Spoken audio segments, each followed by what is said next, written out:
नमस्कार, मैं doctor Shailaja Nagendra, SPC government college Ajmer, समाजशास्त्र विभाग से आज आश्रम व्यवस्था के तृतीय भाग में आपके स्वागत करती हूँ। इस भाग में अपन संन्यास आश्रम और आश्रमों के समाजशास्त्रीय महत्व के बारे में चर्चा करते हैं।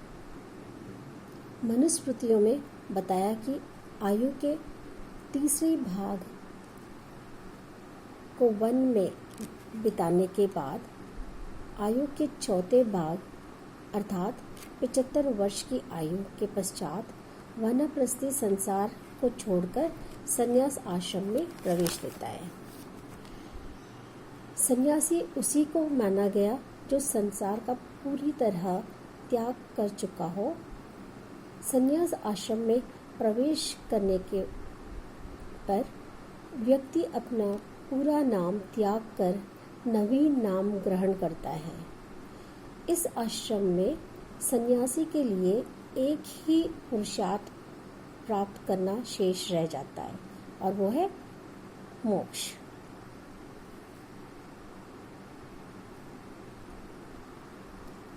वह स्थायी रूप से एक स्थान पर नहीं रहता, एक स्थान से दूसरे स्थान पर घूमते रहता है और उपदेश देता है।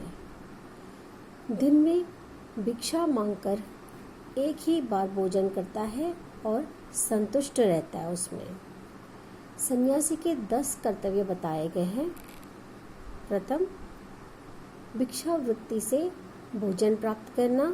सेकंड, चोरी न करना। थर्ड, बाहर तथा आंतरिक पवित्रता रखना। फोर्थ, प्रमादी न होना। फिफ्थ, ब्रह्मचर्य का पालन करना।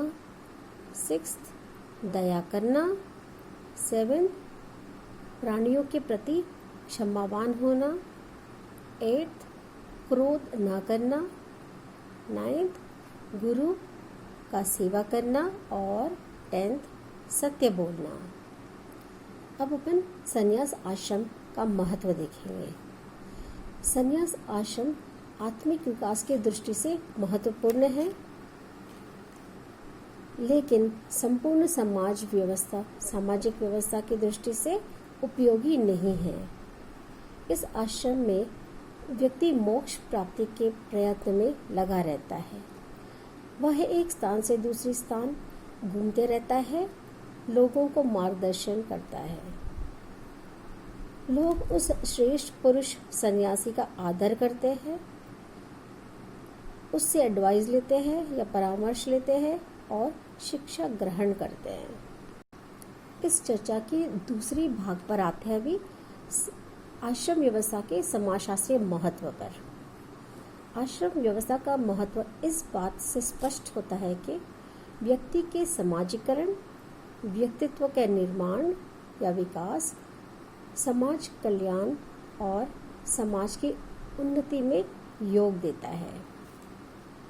जीवन के समुचित विकास की भावना। आयु के बढ़ने के साथ साथ व्यक्ति की शारीरिक शक्ति, कार्यक्षमता, अनुभव एवं मानसिक प्रवृत्तियों में परिवर्तन आते रहता है।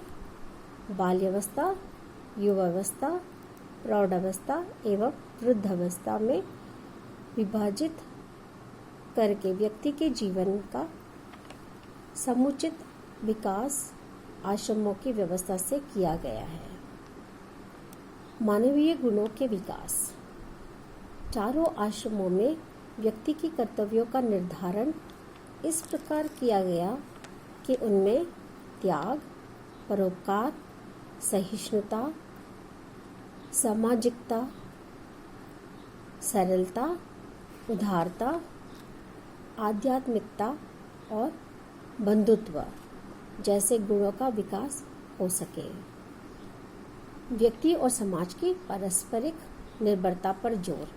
व्यक्ति और समाज एक दूसरे के पूरक है और दोनों का विकास संतुलित रूप से पारस्परिक निर्भरता को बनाए रखने पर ही निर्भर करता है।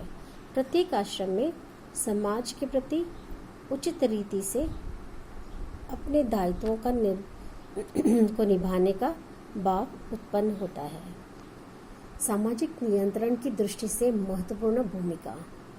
आश्रम व्यवस्था के माध्यम से व्यक्ति का चरित्र निर्माण इस प्रकार कर्तव्य और दायित्वों से निश्चित किया गया कि उसका व्यवहार मान्यता प्राप्त तरीकों के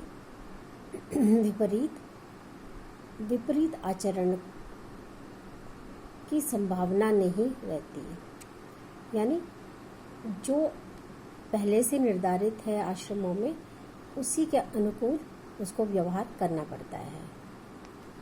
व्यक्तिवादिता के दोष से समाज को मुक्त रखना एवं समाज कल्याण में योग।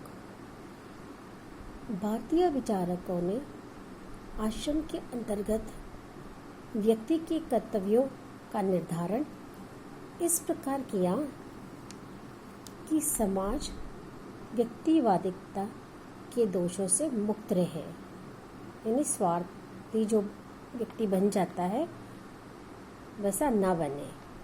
यह मानव मात्र की सेवा के साथ साथ पशु पक्षियों एवं कीड़े मकोड़ों तक के भरण पोषण का दायित्व दिया गया।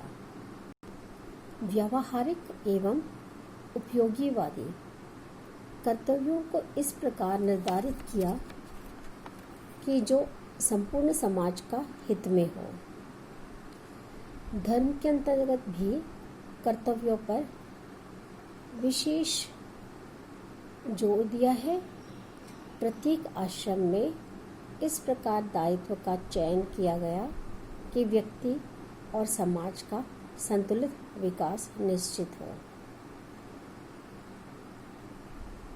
आज का चर्चा यहीं पर समाप्त होता है।